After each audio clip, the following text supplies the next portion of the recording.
In a world obsessed with rankings, two men dare to chisel greatness out of metaphorical granite, one wildly subjective opinion at a time. This show, every episode, we select four icons from a single topic and immortalize them in our own personal halls of fame. But this isn't about what should be on the list. This is about what matters to us. Subjective? Absolutely. Debatable? Always. Set in stone? Until next week, welcome to the Mount Rushmore Show, where your top four says everything about you. I'm Mike Mintz. He's Joe Mintz. And Joe, this weekend, or I guess this week, we kind of had one kind of fall into our lap right here. We did. Before I get into that, Mike, I wanted to go back to last week. So we obviously did the US Open, and which was great to go down leading up to the tournament. Did you watch any of the US Open as it Uh, unfolded last I weekend?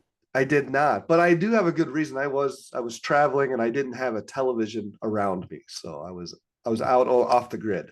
So I watched some, but it was hard because Oakmont in the rain was ugly. The leaderboard had a lot of guys over par, and all the people we predicted didn't really pan out to what we thought.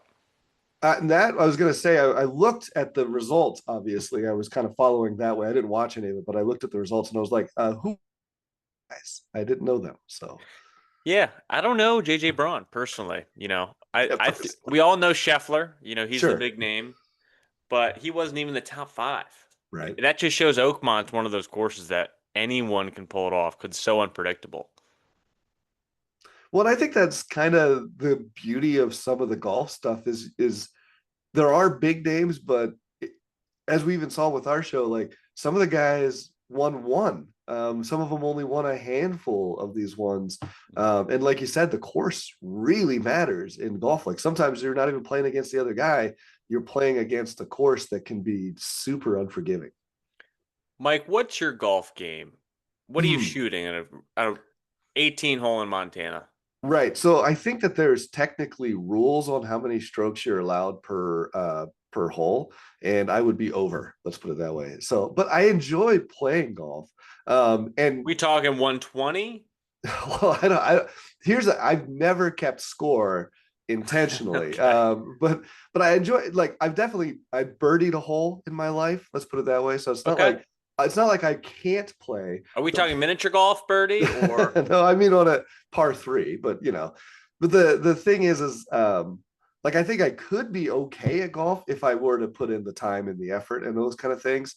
I just haven't got around to playing as much as say my brother or some other people that have more interest in it. It's not it's golf to me is one of those sports that's almost like darts or pool or one of those like bar games deals, and that's probably offensive to some people. But the reality is, if a guy like John Daly can be a star golfer, you have to wonder how much athletic ability versus some other sort of talents are going on here. So, Mike, you just compared golf to darts and pool. You know how many listeners just uh, turned this off? or maybe now they're listening even more to see what else offensive thing Could I'm be. gonna say. So, Well, what I was going to say next probably doesn't apply to your golf game, but it does apply to last weekend's tournament at Oakmont. Bryson DeChambeau, yeah. who people had high expectations for leading into the tournament, didn't perform very well, but he made a point about how difficult Oakmont is. In fact, he put his money where his mouth is. He offered up any golfer, any that 18 handicap or worse. Worse. Yeah, worse.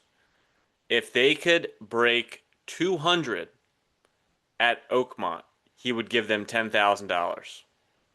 10 grand. 10 grand. Well, Joe, I think you And could. Mike, for perspective, I'm a very casual golfer, and I'm usually around 100, to be honest, Sure. give or take. To double that, and I'm thinking that seems like an easy bet for someone like me who plays golf a couple times a year. But the fact that he put up 10 grand and he's Bryson DeChambeau tells me I'm probably way off and would not take that bet. Well, I think that really illustrates probably the difficulty of some of these courses. Like The courses you're probably playing on and that I've certainly played on are these, the country clubs that the cities are putting together and stuff. But some of these courses that they play on, these pros, are probably wildly harder. And I know sometimes it comes down to like what they say, like hole placement, where they put the hole on the green and stuff actually affects what your potential for par is. So there's a lot of science that goes into some of that. We'd have to have your brother on, who's I know. bigger Yeah. golfer, to talk about this. But I'd be curious if anyone listening to this thinks they could take on breaking a 200 at any course. It shouldn't be a problem. But at Oakmont, I don't know. Well, you should give it a shot and then film it. And we'll put it on the next podcast. So Yeah, I don't know if that's worth 10 grand to me. maybe not. Anyway, we're going to take a detour from golf this weekend, but we're going to stay in the sports world because we've had an exciting week in the NBA. So the Indiana Pacers are staring down a massive Game 7 against the heavily favored Oklahoma City Thunder. They pulled off Game 6 the other night, which I didn't think they would. Halliburton looked banged up, and Jalen Green was going off, which was unexpected. He could even be the NBA Finals MVP, to many surprise. But I figure what better weekend leading into Sunday's Game 7 to do a Mount Rushmore of NBA Finals upsets. It's the ultimate David versus Goliath moments where underdogs didn't just compete, which Indiana's doing right now, but they conquered. So nobody that I know of had the Pacers going this far. Forget Game 7 of the NBA Finals, even getting this far in the playoffs. Not at least when the season tipped off. Not at the trade deadline. I wouldn't even say when the playoffs started. Many people picked Milwaukee Bucks to win in the first round against them. But here we are, Game 7, Tyrese Halliburton, Pascal Siakam, and a really gritty cast of players, including TJ McConnell, who stepped up big time, are one win away from knocking out Western Conference. I'm going to call them a juggernaut stack team with MVP, SGA, and also rising stars that have stepped up, like I mentioned earlier, Jalen Williams and Chet Holmgren. The Pacers have become the improbable underdog story of the entire postseason. They're doing it with ball movement, selfless play, and they have such a deep bench. All things we used to see from classic upsets in NBA history. And underdogs in the NBA don't win titles often. It's not like March Madness or the NFL. Basketball has a 7 game series, which usually favors talent and depth. Super teams have been dominating the last 10 plus years, especially now when stars are leveraging trades and free agency to form real power dynasty teams. But sometimes, just sometimes, the stars align and chemistry trumps clout, and the underdog writes the script. So those are rare moments, but we don't forget them. So today, I'd like to honor 4 of the greatest finals upsets in NBA history. Teams who weren't supposed to win, but did anyway. No, that's a great setup, Joe. And I like how you kind of compared it to what we, like people think that you're going to see upsets a lot of the time. The NBA, there's not that much parity, really, especially once you get into the postseason. Um, Generally speaking, the good teams kind of show why they've been the good teams for so long. I think that's what made this particular one so hard for me when it came down to research was my first, and I think we talked about this, but the putting together 3 of them was real pretty simple. It was getting that fourth one to really fit in that it's like, man, and then I'm sitting there going, why? And it's because there really aren't that many upsets. A lot of this stuff is it's not clear cut or obvious, but a lot of the times the good teams kind of rise to the top. So when you do see an upset, it's pretty special. And now we're on the verge of a potential one, and we'll see if they can finish. That's the big question.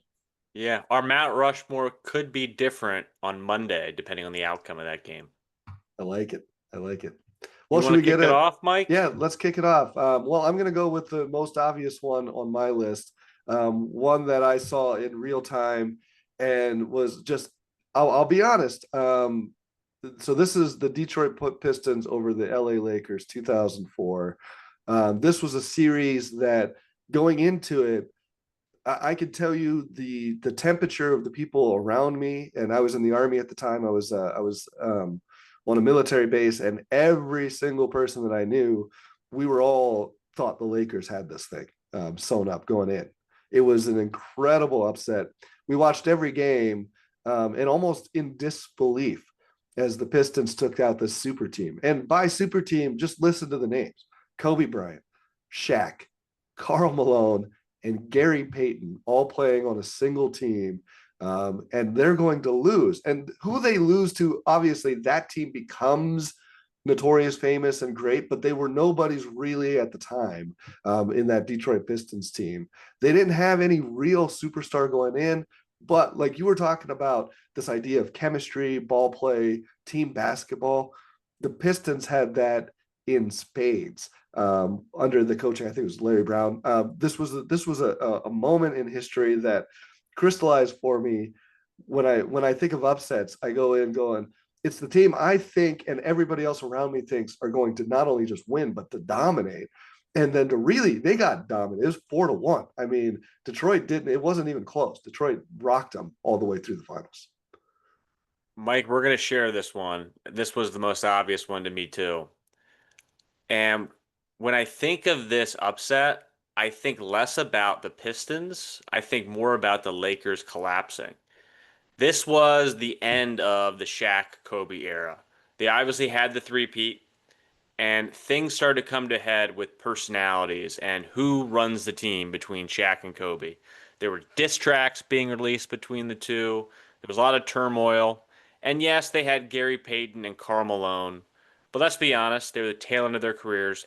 Neither had ever won an NBA title and were ring chasing. And the Pistons remind me very much of the Indiana Pacers in the fact that they had such a deep team. Chauncey Billups, Rip Yep. Hamilton. I always remember him for that face mask. Ben Wallace, uh, big tough guy, could shoot a free throw, and Tayshaun Prince. They were definitely overlooked grinders. And Larry Brown did coach the team, but really, speaking back to the Pacers, it was Rick Carlisle who really formed that team together. Oh yeah. He was the coach that brought everybody together and made the Pistons competitive the season before. And similar to what happened to Tom Thibodeau, they thought he can get us this far, but he can't get us over the hump. So they surprisingly at the time fired Rick Carlisle and hired Larry Brown, who won the NBA title. Kind of reminds me of the Mark Jackson, Steve Kerr thing, which these are examples when it worked out, but it obviously worked out for Rick Carlisle as well, who's gone on to win an NBA Finals with the Mavericks and now be in a chance to win a second one with a second team with the Indiana Pacers on Sunday. And Detroit, to your point, did not have any superstars. Their star was defense. Mm-hmm. And they did it with every facet from rebounding, effort, execution. They held the Lakers to under 82 points per game. And for those four guys I just mentioned, especially for a team that was considered unbeatable, that's impressive. Billups did win the Finals MVP. He was nicknamed Mr. Big Shot. And the Pistons also had zero players on the All NBA first team that season. Again, very similar to the Pacers, with Tyrese Halliburton being third team All NBA this season. Yeah, so I see we're drawing some lines here. Well, maybe we'll see another upset. Well, I guess we shared that one. We'll see if we share this one. This is one of my favorite ones. Also, whenever an upset like this happens, it very much crystallizes in my mind where I am when I'm watching these games and who I'm with. This was quite a few years ago in 2016, but it's the Cleveland Cavs over the Golden State Warriors. This is one of those upsets that is a true, it's not really a David versus Goliath, except for you have to understand that the Golden State Warriors were the Can't call best. LeBron David. That's the thing. But the Warriors, yes, you're right. But the Warriors had a 73-9 record. You had said that previously the Lakers were considered unbeatable. These guys had lost less than 10 games during the regular season. The best record the NBA had ever seen And why I love this one so much is the Warriors were up 3-1 in the series before LeBron and especially Kyrie Irving, who is a major player in this one, are able to make this comeback. There's so many iconic plays and stuff leading into Game 7, and there were so many. I remember coming into that final game and being like, "Oh, maybe the Warriors will get it back," but you just kind of knew in your mind, you're like, "The Cavs, man, they have this desire to do it," and it just seemed like they were driven, and it was hard to bet against them at that point. Yeah, good pick. And LeBron's got 4 titles now with 3 teams, but he seems most proud of the Cleveland one because it was against the grain. He went to Miami to build this super team, and he felt like he had an obligation after winning 2 rings to come back home and do what he couldn't do the first time around.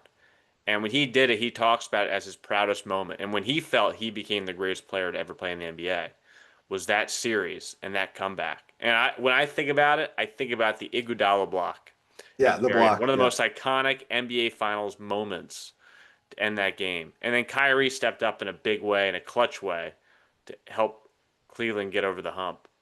And it's funny, I also think about what Golden State did after that, because they came off the most regular season wins of all time ahead of the Chicago Bulls. yep, And then after losing a series that they should have won, they were up 3-1. They kind of let it slip. They decided, well, our team is not good enough.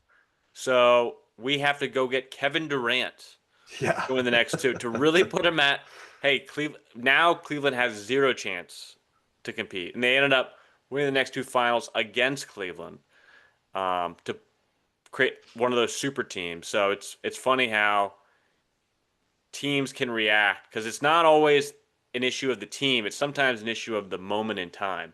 mm.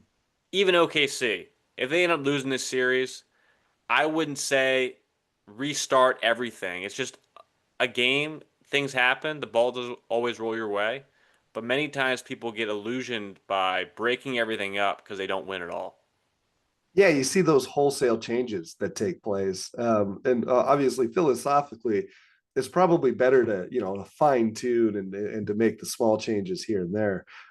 Interesting, it is an interesting one bringing in Durant after the 73-9 season, and of course thinking about the dominance of the Golden State Warriors, but they were obviously pretty dominant even before him, and that was just adding a whole. It was like putting, it's like juicing up with steroids at that point because you're Yeah, it like, was well, now, unfair. yeah, it's almost unfair. And even at the time, I remember people being like, what, like, but you have to give it to Durant. Why not? That's the guaranteed rings on your And part. So, KD is going to be available this offseason, so I wouldn't even be shocked if he went back. Who knows? all right, Joe, did you have a different one? I don't know if I have we're a different number perfect. two. All right, let's go. So I'm going to pick LeBron again on the losing side, and Okay. that's in 2011 when the Dallas Mavericks beat the Miami Heat 4-2 in the series. Um, this was a super team, as we remember. They had the big decision that was made by LeBron at the time, which is not aged well, as I'm sure you know. I do. And him, Dwayne Wade, and Chris Bosh, the Miami Heatles had just formed, and they were the villains of the league and expected to roll through the finals that season. Um, and the Mavericks were underdogs. With Dirk Nowitzki was really in one man army in his 13th year. The Mavs were old, inconsistent, and they bounced early in the past playoffs. I would say the arguably best season was the year they lost the Miami Heat against Dwayne Wade. Um, and they did it this year by Dirk just went nuclear in the playoffs and that finals. And then Jason Terry and JJ Barea stepped up big time. Dallas came back from double digit deficits multiple times in that series, and their zone defense stifled Miami's ISO heavy attack. And they really locked down LeBron. He averaged under 18 points per game, which was his lowest playoff output ever. And Dirk played through illness in game 4 and still scored the game winner. So, really cool, fun series. Obviously, created Dirk's legacy in Dallas forever. He had, definitely him and Mark Cuban had a kinship.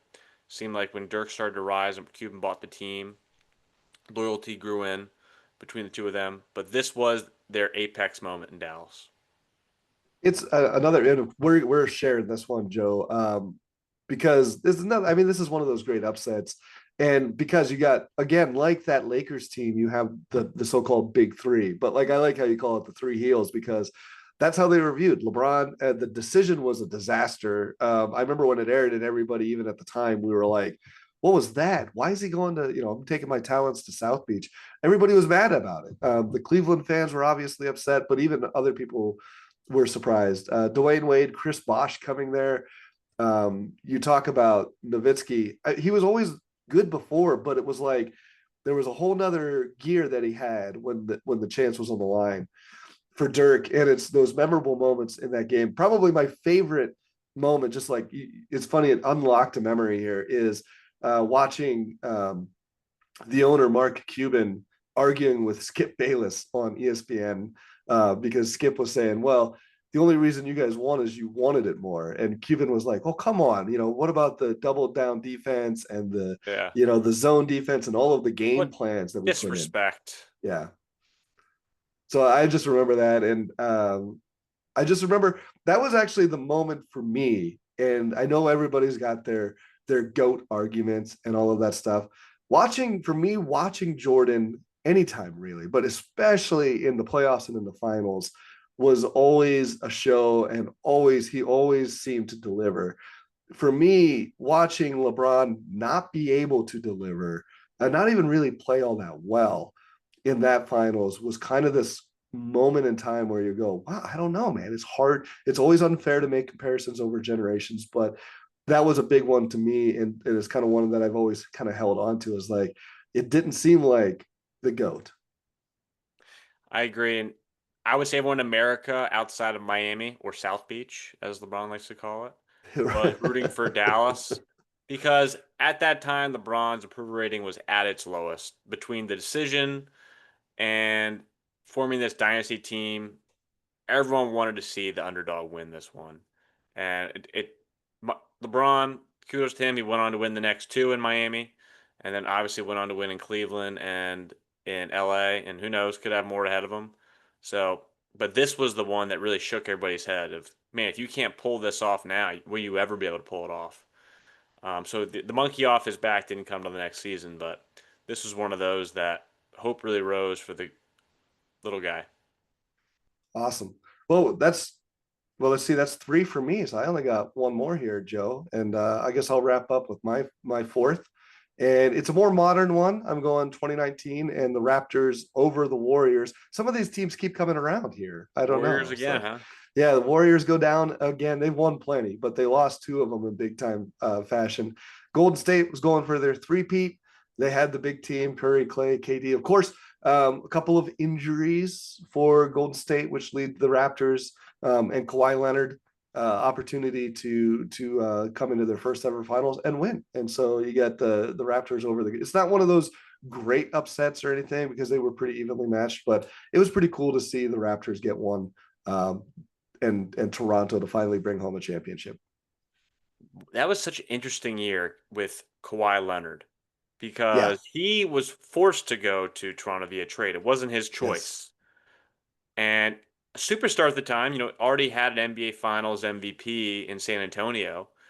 And this was a moment when he won the championship where people thought, you beating Golden State in this team with the team you have might make you all of a sudden in the top three NBA player conversation, which he hadn't been prior. Incredible clutch playoff performer. And Toronto is not used to winning a lot of championships. No, no. That's their first ever NBA Finals, are not considered by many a basketball destination. In fact, they have acquired probably zero notable free agents. Their best bet is forcing trades and drafting, knowing they're probably going to lose them. Players don't love going in and out of Canada and all the travel year round. So what was also interesting was Kawhi led that team, NBA Finals MVP, and then left.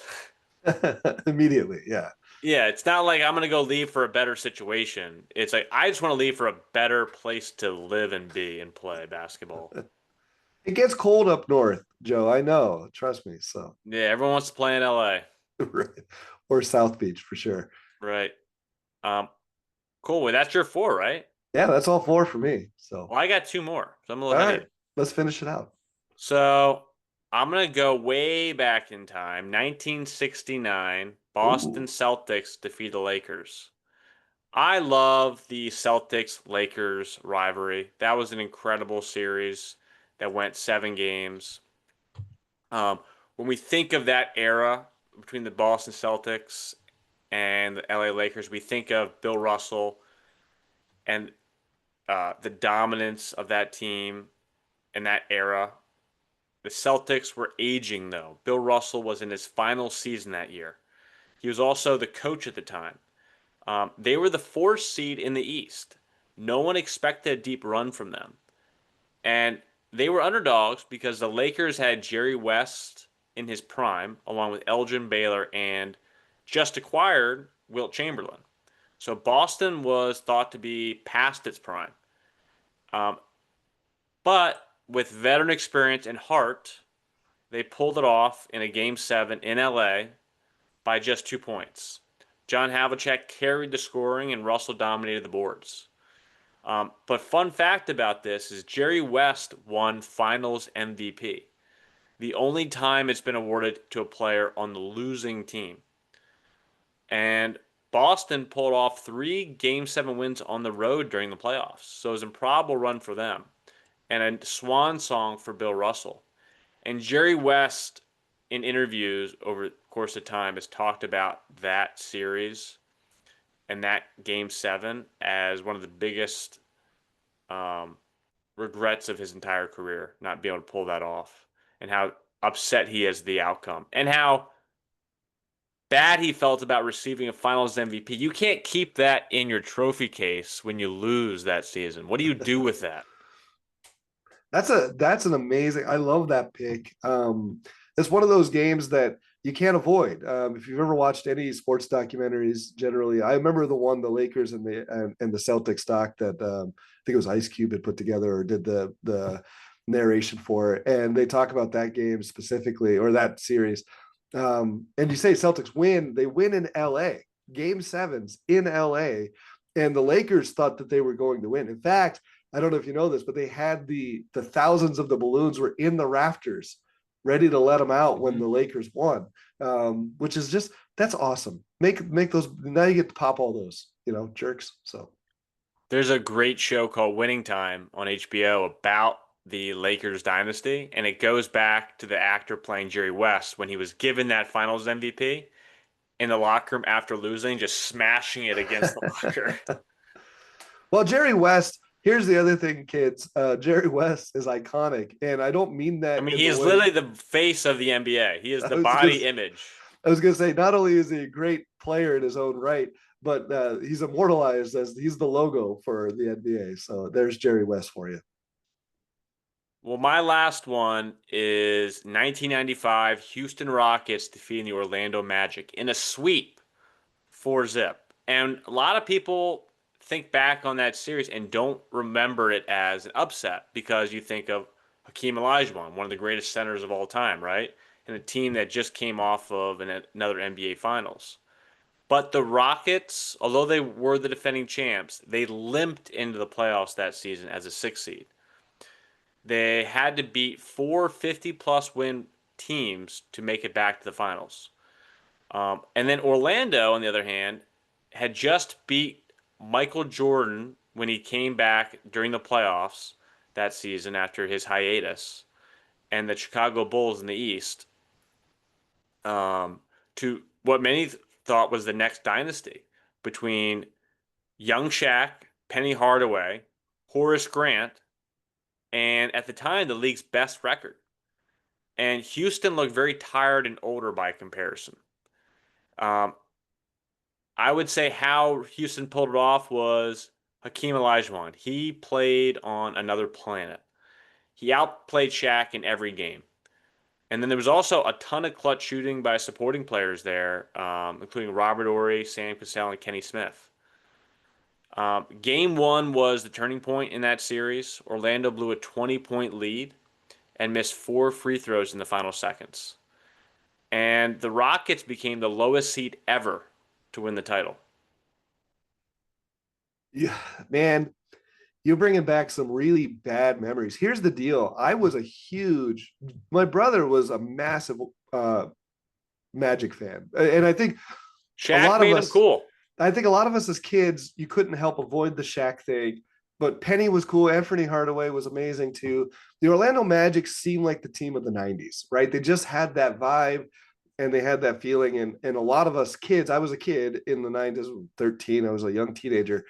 That was the team that I really felt had the chance. They beat Jordan, like you said. And it was like, oh my gosh, they get in against a team like the Rockets, and that first game, and you're going, man, the Magic are going to do it, right? They're going to be this team, and to watch them.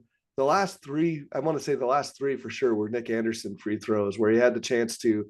All he needed to do was make one to tie it, and he had so he misses the first one. It's like, okay, well, he makes the next two, he's going to win it. He misses the second one, and you're going, okay, well, now they just got to make one more or just make one and they'll tie it. And then he misses that one. And it was just heartbreaking every single shot. And of course, they never recovered after that. And that's a tough one. I feel I have an emotional connection to that 95 Magic's team going down to the Is that Rockets. why I didn't make your Mount Rushmore? It was too close to home?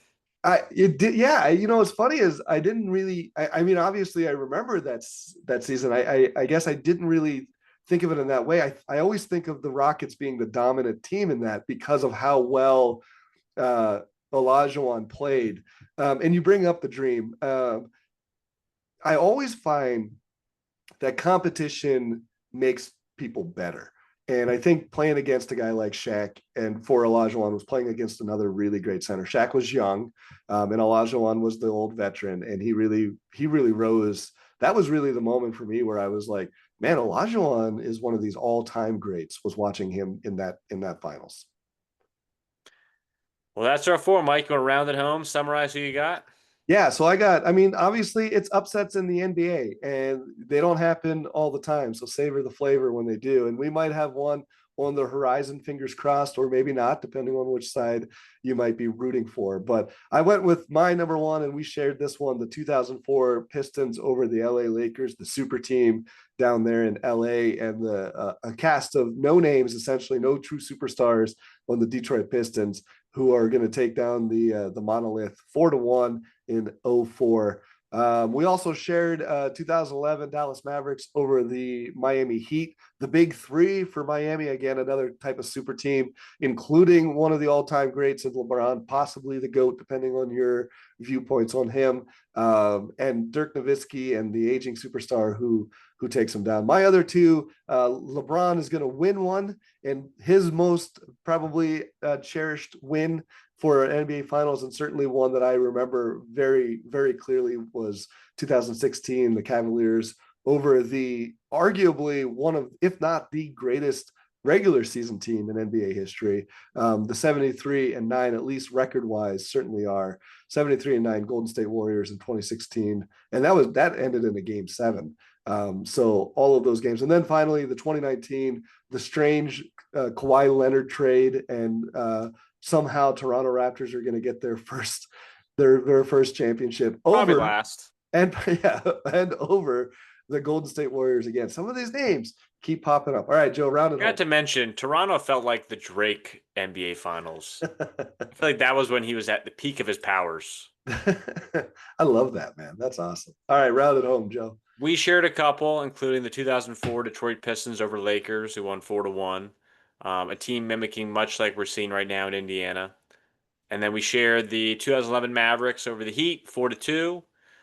It felt like a theme of many of my picks and yours, the old versus the young and the new, with Dirk Nowitzki going crazy.